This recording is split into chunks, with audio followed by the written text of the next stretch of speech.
Hello and welcome back to the Bookcast. I am D.L. White, Atlanta-based author of romantic fiction featuring Black men and women, and we are reading The Neverlist by me, D.L. White. If you would like to purchase this book in ebook or paperback, it's available at booksbydlwhite.com/books. You can also request this book from your library because we are live on Overdrive. That makes me super happy. What will make me even happier is when Hoopla finally is up and running again and they are submitting books to their database. I've had some books waiting over a year to be admitted into Hoopla, so it will be a dream come true when my books are live at Hoopla. I also want to let my listeners know that my holiday shorts, which were previously only in Amazon Kindle Unlimited, are now distributed worldwide through most ebook platforms. That's Amazon, Apple Books, Kobo, Nook, Smashwords. You should see it on Scribd soon, and you should also be able to borrow those from your library.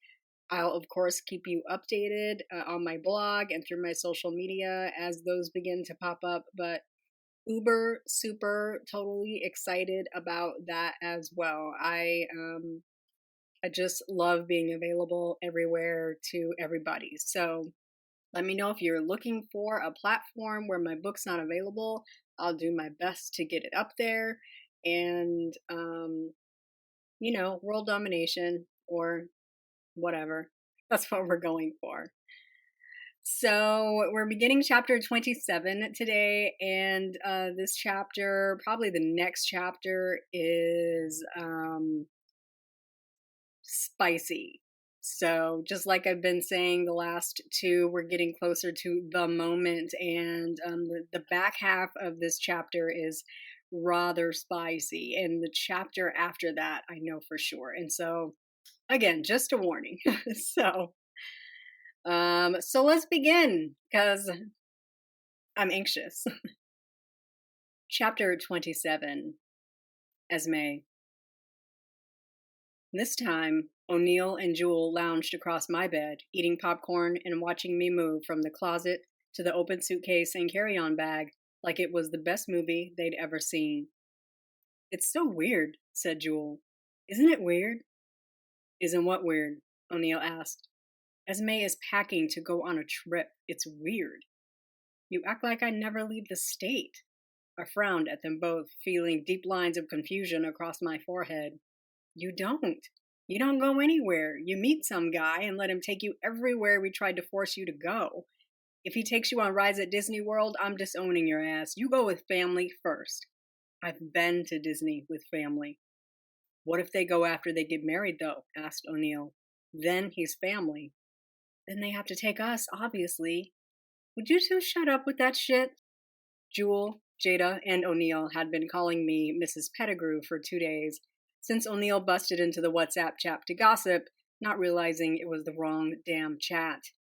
Now my parents demanded information about Trey and wanted to know how long did I know him and where was I going with him, and oh my god, you quit your job over him?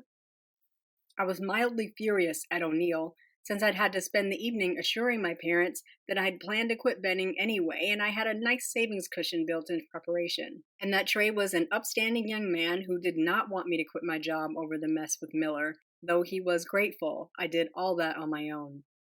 I flapped my fingers at both of them and went back to the closet. Which of these should I take?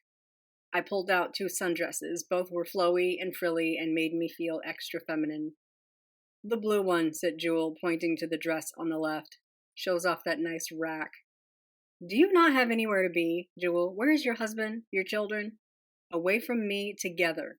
Math Olympics or some nerd shit. How is this my life? I don't know, math teacher who married a man with a PhD in math. However did this happen to you? O'Neill dumped a handful of popcorn into his mouth. So, where is he taking you? South Carolina? I nodded, frowning at the kernels of popcorn I was going to have to clean up. Myrtle Beach. He knows of a cute place on the water near a farm. I need to pet a cow and ride in a boat. You what? Is that some kind of pre-sex ritual? Is what a pre-sex ritual? Jada walked into the room, her hair cornrowed with blonde strands weaved through the braids. We just walk into the house now? No knocking or ringing the doorbell? Jada took a seat near the window in my comfy reading chair. I used to live here, and I still have a key, and the garage code is still the same. You don't try very hard to keep us out. Stop pretending you don't want us to meddle in your life and let us meddle in your life is what a pre-sex ritual. She has to ride a cow. Pet a cow, O'Neill. I actually have to just touch. Wait, hold on. I opened a drawer and pulled out the infamous warned list that I no longer needed to carry around with me. I handed it to O'Neill. Remember when you told me to make a list of 10 things I was scared of? 10 things holding me back? I took your advice. Sort of. I wrote a never list, and Trey has been helping me cross them off. Ooh. Jules' face lit up as she scanned the page. That's why you rode the Ferris wheel and got up on that rooftop. Yeah, kinda. Trey gave me the support I needed, I guess. In return, I was supposed to talk Miller into more reasonable terms. We decided that we would wait on the physical until after the contract was signed so that no one could say I slept with him to make it happen. But we couldn't resist each other, and I caught feelings and some self-respect and then got the hell on up out of Benny, recited O'Neill. So these last 2 items, he knows? Yeah. And this weekend is the weekend? Jewel asked. Yeah, I answered again. Oh, girl, hell no. Jewel shot up, waving a hand at Jada and heading for my closet. Come on, Jada. What's wrong? You gotta repack. We might have to hit the mall. Why? Because you pack like y'all are an old married couple, not 2 lovers about to fuck up some sheets at the Marriott. Where's that little red dress you bought when we went shopping last summer? That's first time we're fucking worthy. First time a man is taking me away worthy, added Jada. First time a man is blowing my back out worthy, finished O'Neill. I groaned, flopping back on the bed. Esme, you're gonna be fine. Mm-hmm. Seriously, it's an hour, tops. You'll be comfortable like you're in your living room. Trey, can you stop talking? It's making me more nervous, if that's possible. Okay, baby, but can you please unclench your talons from around my damn arm? I lost my circulation 10 minutes ago. I heaved a breath and let go of Trey's arm, scooting back in the seat. We were at PDK Airport, a private airstrip in Atlanta, waiting for the jet to arrive for us to board. I was nervous as fuck. I couldn't stop the whole body tremors from thinking about getting on an airplane. You know what? I can't do this, Trey. I can't. Look at me. He clutched my arm. Look at me. I looked up into his face, into his eyes. I've got you. You're going to be fine. Do you trust me? I swallowed, audibly gulping air. My heart slammed around in my chest. I want to. I know. This is a big one, but when we land, you get to cross this off your list. I need you to find the Esme who got on that Ferris wheel. Find the Esme who danced with me on the rooftop. She's fearless. She's a badass. Is she in there?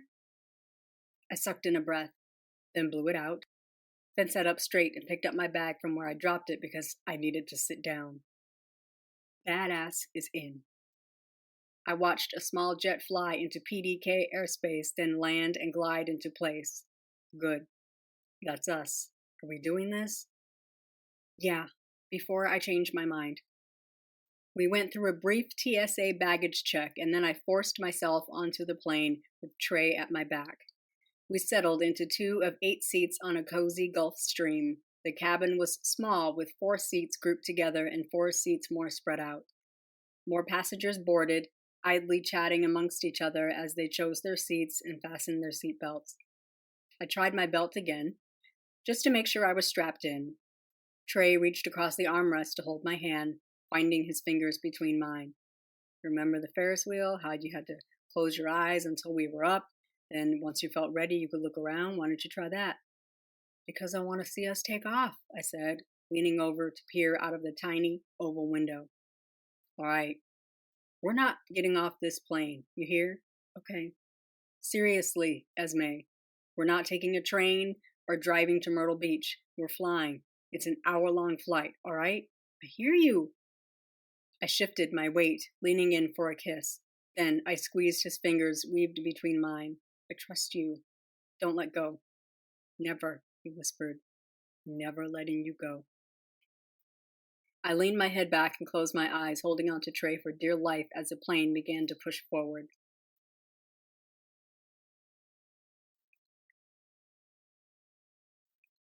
That wasn't bad at all, I said, stretching my arms, then my legs.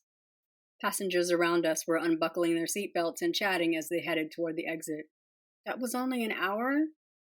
Trey unbuckled his seatbelt, then mine, cutting his eyes at me. All of that drama at the airport for you to fall asleep. You only woke up because touchdown was a little rougher than normal. Well, I didn't sleep all night worrying about this flight. I guess I passed out. Trey glared. Wait, did you want me to scream and shake and cry? No, but I wanted to feel like I was here for you, he fake sniffled. Oh, I leaned over to kiss his cheek. He softened up a little. I'm sorry that you made me so comfortable that I fell asleep. Uh-huh. Tell me anything. He pointed, gesturing for me to get up. Let's go. Welcome to Myrtle Beach. We deplaned, grabbed our baggage, and hopped into a shuttle to pick up our rental car. In an hour, Trey was loading our suitcases into the back of a midnight blue Range Rover Sport. Oh, this is cute. I slipped my hands over the butterscotch leather interior, breathing in the scent of a brand new, clean car. My Jetta was paid off, but I could be tempted away. Don't let me fall in love with this car. I don't have a job. Trey laughed. He pushed buttons, flipped levers, turned the wipers on and off. You want me to buy you a Range Rover, baby? He pushed the ignition button and pulled out of the rental car lot. Hey, guess what? What? You flew today. In an airplane. You feel good? Yeah, I grinned. I feel really good, and I'm excited about this weekend and all the things to come, so to speak.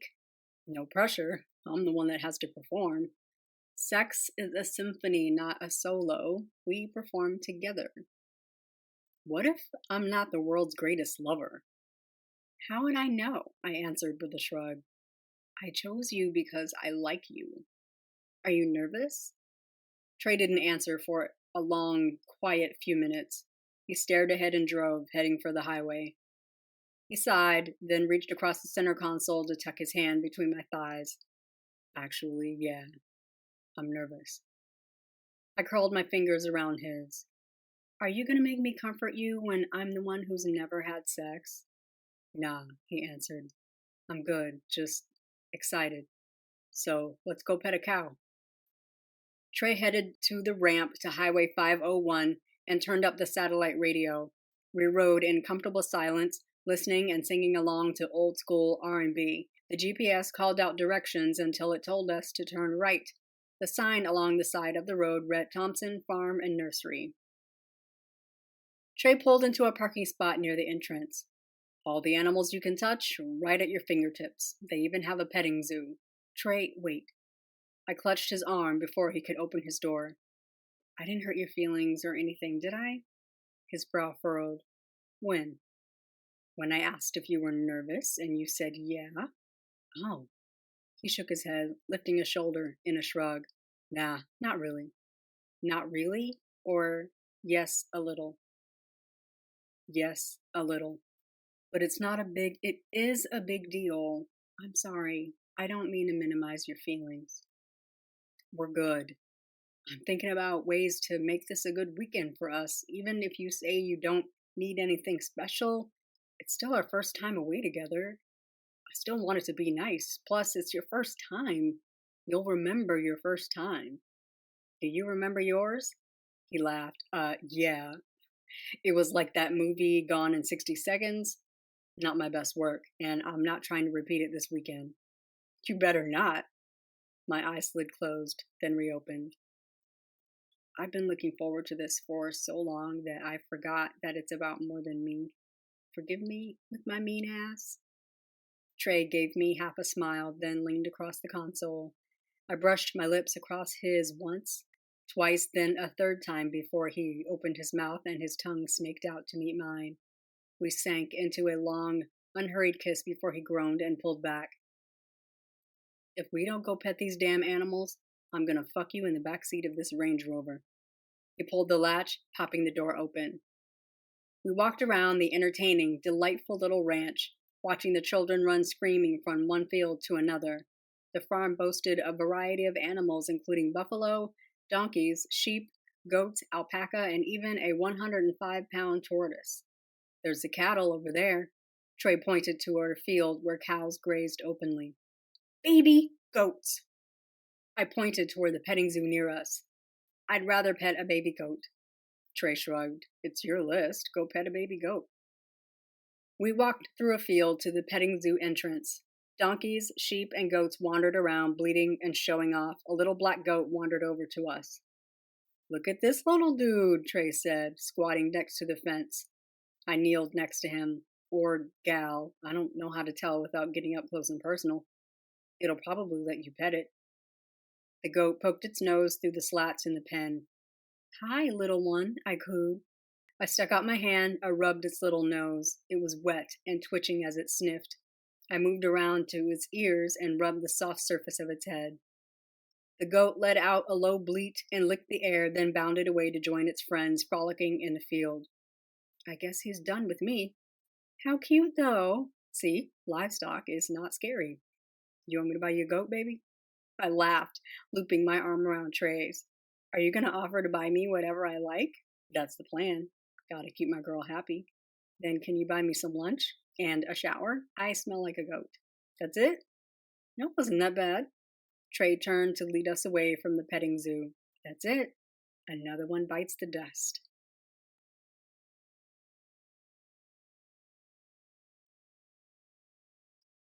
Chapter 28. Esme. Trey. He put the Range Rover in park, then unhooked a seatbelt. Esme. This is us? Right here, this house? He looked up at the two-story home, painted an adorable seafoam blue, bordered by lush green grass. When we got out of the car, the sound of ocean waves crashing onto the shore was almost deafening. I already never wanted to leave. His head swiveled back to me, and he smiled. Like it? Love it. Will you buy me a beach house? Yep. Let's get our bags. Trey pulled the key from the lockbox on the front door and pushed it open. The air inside smelled like lemon pine sol, Windex, and Glade plugins. Wow, I whispered, taking a self-guided tour through the house. Bright, airy, spacious, wide, deep couches, big TV, bigger windows. The kitchen seemed to be mostly countertops, bookended by stainless steel appliances. There were 3 bedrooms, 4 bathrooms, a game room, a family room, plus outdoor living space and a path that led straight to the private beach. I opened the sliding doors, stood at the deck railing, and listened to the sounds of the surf rushing in and out. Footsteps sounded on the deck. I caught the scent of his cologne before Trey slid his arms around me. Hey, girl. This is so nice, Trey. Is this yours? Nah. I know the owners, though, so if the place is available, I rent it. I was going to put us at a hotel, but they had a cancellation for this weekend. It was meant to be. Besides, he used his hands to twist me around so that I faced him. I wanted privacy, so we can do what we want, go where we want. I smiled. Make as much noise as we want. That too. Trey inhaled, his chest barreling with the depth of his breath. Do you mind if we run things down real quick? Sure. How were you feeling? You change your mind or anything? I shook my head. Nope, I want this. Good. 5 days. We're here to relax, to build a little cocoon of sexy, sweet, good times, good food, good wine, good sex. Yes, I like that. Birth control? Took it. Haven't missed a day in years. Trey nodded. Cool. I have condoms, like you asked. Thank you. Next week I can pull up my STD test online. Same. So, I figured we could hit the grocery store, get some essentials like water, juice, coffee, whatever. Maybe some quick stuff to cook during the day. There are some nice places I want to take you to, especially on the beach, so we can eat dinners out. Sounds amazing. I'm excited. Me too. He dipped his head so that our foreheads met. Baby, yeah? I said that I wouldn't ask, and I'm sticking to that. I want you to be in control, so that kind of leaves it up to you to let me know when you're ready for me to tear that pussy up. Trey inhaled deeply through his nose. Exactly. Well, shit. I pushed him back toward the house. I was ready 3 days ago. You're the one that wanted to wait. We made it past the threshold of the sliding doors, long enough to close and lock them before our mouths met with desperate whimpers and grunts, our hands restlessly groping and feeling, pulling at each other's clothing. We wandered across the house, aiming for the bedroom on the first floor, falling across the bed while hurriedly pulling clothes off of each other. I tugged his shorts down. He pulled off my shorts, my shirt, and bra, leaving me in wispy, lacy black panties. Trey took off his t-shirt and gravitated back toward my warm and trembling body. He rolled on top of me, his erection pressing into me so hard that I couldn't help but gyrate against him. He responded in kind, grinding against me, licking and sucking my nipples until they were standing on end and puffy. Lick me, please. I want your mouth on me. With a gentle push, I directed him south until his face was buried in my mound. He nipped at my clit through my panties, which drove me crazy, until he hooked his thumbs under the band and pulled them down. The cool air of the room felt good in the seconds before his warm tongue bathed my clit, the texture and roughness sending fingers of lightning up my back. Fuck, yes. I locked him there, holding on to the back of his head while I bucked against his tongue. I was frenzied and frantic on the verge of climax when suddenly he was gone. No! I opened my eyes and sat up, reaching for him. Why'd you stop? Where are you going? Hang on, baby. I want to be inside you when you come. He left and came back with his bag, then dug out his shaving kit and pulled out several condoms, keeping one and tossing the others onto the nightstand. Ambitious, aren't you? Trey grinned. He ripped open the packet and removed the ring, tossing the wrapper to the nightstand as well. I'm hoping you enjoy yourself and want to do it again. And again, and again. He rolled the condom on, checking to be sure it was secure. His sheathed penis was tempting. Never before in life had I felt so ready for a man to lay me down and have his way with me. I reached for him, grabbing his face to bring him to me to take his lips before this moment. I want you to have a good time too. Don't stop until you come. I've done this before. The whole point is for you to have a good time. Trey bent to kiss me while reaching down to spread my legs. I should have been nervous. With every other previous attempt, I'd been scared out of my mind. I even got to the naked, condom on, legs spread stage and backed out crying and shaking and ready to throw up. That guy never spoke to me again. I took that experience as a sign that I wasn't ready. I put a hold on sex until I knew I was ready. Now, I was ready. Trey was slow, sweet, and gentle as he worked his way in, pushing in, pulling back, working more of himself inside of me with each thrust. I concentrated on feeling every movement, loving the sensation of him sliding in and out, filling me. Despite not wanting a big moment, the moment was pretty damn special. Trey exhaled, then relaxed, lowering himself so that we were chest to chest. I wrapped my arms around him as our lips met.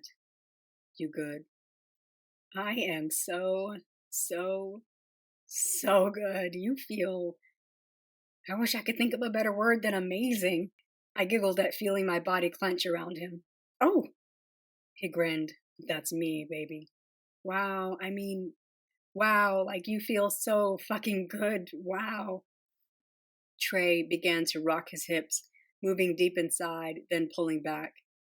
Esme, he whispered, his voice already ragged. I really wanted this to be romantic, some music, some wine. He bit down on his bottom lip. Then I ruined it by jumping you? I felt his laugh vibrate through his body to mine. Nah, you didn't ruin shit. If you're having fun, it's perfect. We can do romance later. Because we're definitely fucking again. The house was part of the plan, so we could make noise, really have a good time. You feel me? I grinned. You want to hear me come. I want to hear everything. Trey? I wiggled underneath him and locked my limbs around him, then dropped my tone into the phone sex line register. Fuck me so we can make that happen. Woman? His eyes narrowed. He ran his tongue over his bottom lip and slowly shook his head. Ain't got to tell me twice. Trey dipped his head to my neck and let his mouth, his tongue, and his dick do the talking. He pushed into me, building to a steady rhythm. I rolled my hips, meeting his thrusts, not at all bashful about shouting my pleasure into the air. A flicker sparked in the pit of my belly and spread. My body began to quake. I felt myself gush. Trey's moans grew deeper, more like grunts. His thrusts were deliciously forceful, met with the crash of my body against his. Trey, I'm right there. Don't stop. No chance, he said, his grin wide. I want to hear it. Come for me, Esme. I bit my bottom lip and closed my eyes, putting all of my strength and concentration on the sensation of being full, being stretched, being pleasured, sexually. I rolled my hips, moving with Trey as he picked up speed. I clutched his torso and arched my back. Shit! Comin'? Every nerve I possessed exploded at the same time. I was simultaneously stiff and limp, pulsating and jerking. Yes, yes, I'm coming! My limbs instinctively closed around him like a trap. I clung to him, hunching against him to eke out every spasm while his name ripped from my throat. Trey rode it out, not missing a stroke, pushing himself up for leverage to thrust harder. Fuck, right behind you, he grunted through a locked jaw, working his hips like a piston. His body tensed. His skin turned a deep red pallor beneath his dark tone, and I felt him pulse. He let a breath out in a thin hiss. His hips jerked against mine, eliciting rhythmic grunts. He opened his eyes, seeming surprised that I'd watched him. That was the most erotic scene I have ever watched. Beats porn every time. His body came to rest. He kissed my lips before lowering his forehead so his touched mine. You should watch yourself come sometime.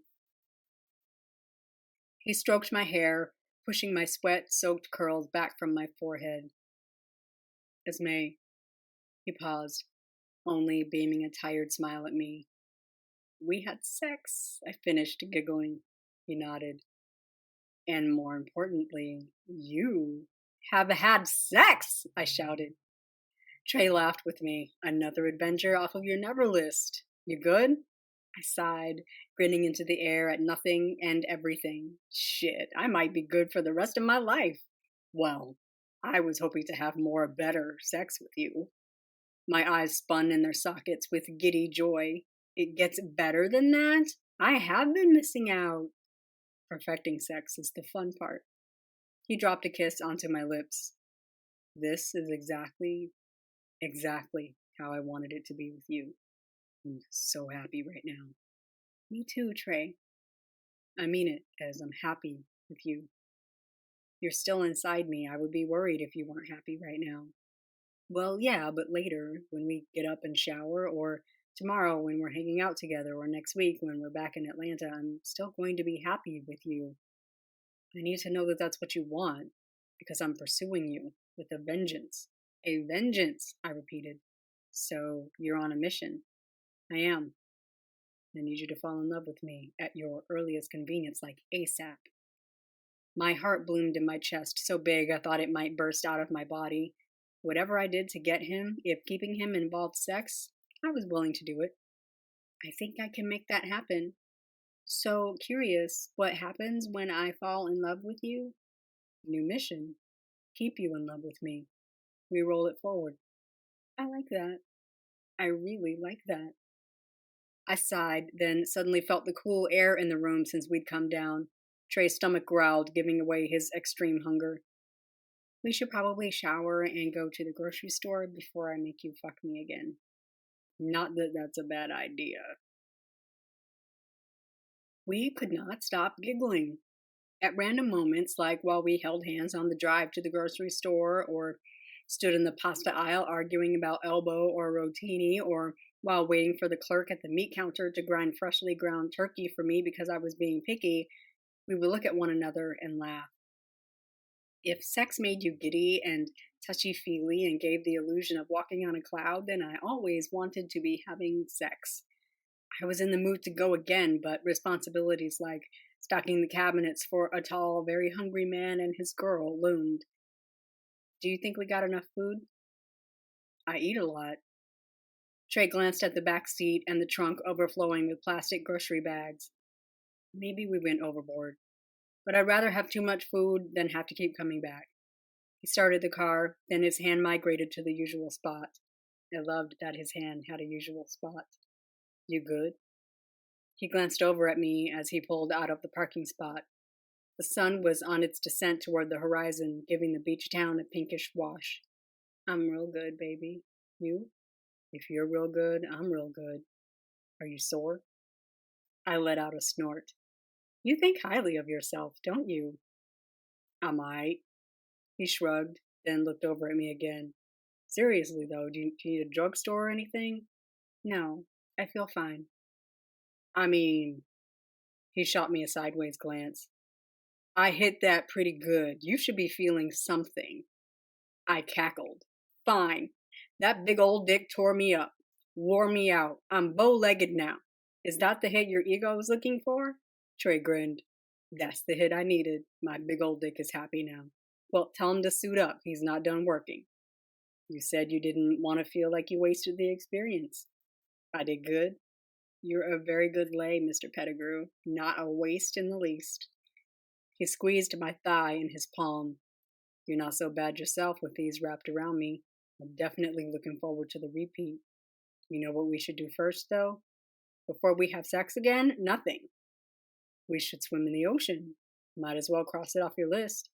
He glanced at me to find that I was shooting daggers in his direction. I think I created a monster. A mean ass that wants to fuck you. Yes, you did that. I turned my face toward the warm glow of the waning sun. I do kind of want to get in the water. Let's do that then.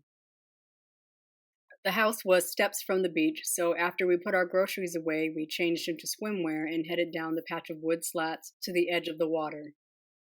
The sand was soft, not rocky when I bent to dig up a scoop and let it run through my fingers. You've been to the beach before, right? Trey stood next to me, his molded chest and taut belly bare. His barely there swim shorts were a source of endless amusement to me. I wore a two-piece that I picked up at the last minute when my sisters dragged me to the swim shop at Phipps Plaza, otherwise known as the Uppity Mall. Nothing in there cost under $100 besides socks. Swim shop had cute suits in sizes that would hold my breasts and cover my assets, though, so I felt amazing in a navy blue twist front bikini top and matching bottom. I tucked my hair into a swim cap and I picked up a floral cover-up that hung to my knees to give an extra layer of security if I needed it. So far, it was folded over my arm. Tybee, St. Simon's Island. I just never got in the water. What is it about ocean water that scares you? I stood at the edge of the water line, watching a wave come in from a mile off, slowly rolling toward us. It crashed onto the beach in front of us, washing over our feet, then moving back out. Maybe the strength of the current? I feel like it's going to carry me out and I won't be able to get back. All those stories about people drowning at Lake Lanier. I shuddered. Okay. Do you want to try walking out with me? Then we'll float while the waves come in and go out. I won't let go. I promise. I stuck my hand out and tossed the cover-up back onto the sand. Trey and I clasped hands as we stepped into the waves that gently lapped at the shore. I matched him step for step until we were waist deep. I think if we take this approach to everything that scares me, I'll be fine. I do it with you. I wouldn't mind that. You hold my hand, you distract me with these lips. I kissed him before I went on. And then you promise me sex when we're done. Trey laughed. I definitely created a monster. Do you like this monster? I love this monster. The waves rushing in grew louder. I stepped in closer and wrapped my arms tighter around him. I got you, he soothed, holding me close while a wave rushed past us, disturbing the bed under our feet, but leaving us standing as it rushed back out. When the water was calm again, I exhaled, but didn't let go of Trey. I never wanted to let go of Trey. After a few minutes, we ventured further, past waist-deep waters, and I took my first ocean swim. When the sun had sank well below the horizon, we walked back up the path and peeled off our wet swimwear, hanging them over the deck railing to dry. We had sex again, this time slower and sweeter. Seductive, not a frenzied afternoon fuck after dancing around each other for weeks. Trey serenaded me with the romantic playlist he'd created. We drank wine and ate decadent dark chocolate cupcakes and enjoyed every last inch of each other. I fell in love with being a sexual woman, with feeling safe and open to exploring, with calling out my wants and desires with a man whose singular goal was to make me happy. When we got back up, it was late, but we were starving, so I made peanut butter sandwiches and we both ate out of an open bag of chips as we sat at the kitchen island. Trey, I crunched while he wolfed down a sandwich in one bite. I have a question I need to ask you. Why do you tell me that you need to ask me a question? I want you to be prepared, and I want you to be truthful with me. Lies breed resentment. Don't spare my feelings. Okay. He chewed and swallowed, then gulped down a few swallows of bottled water. I won't lie. Does it? I sighed. How could I ask this question that was sitting on the front of my mind without sounding clingy and like a virgin? Would what? Does what? Just ask. I've never been the type to date around, and I don't want to start. I don't want to sleep with anyone else right now, or maybe ever. I don't know, that's how I feel right now. Do you feel uncomfortable that I care about you like that? Trey bit into the second half of his sandwich and stared at me. I knew he heard me, so I waited him out. As he finally said, after he swallowed, you remember when we had that conversation at my house, and we said we liked each other, and when I said I planned to pursue the shit out of you? Yes, that was before you knew I was a virgin. That didn't change shit for me, except knowing I had to be on my game today. I told you today that I need you to fall in love with me like ASAP. The burn of my blush was hot under my skin. My insecurity showed its ugly head at stupid times. This was a stupid time. So, how do you think I feel? You care for me and you don't want me to be with anyone else? He leaned over to nuzzle my neck and nip my earlobe. How do you think I feel about that, Esme? Good, I whispered, trying to hide my shy, stupid smile. Woman, listen. He shook his head. If there's one thing you're going to learn about being with me, it's that I love being with you.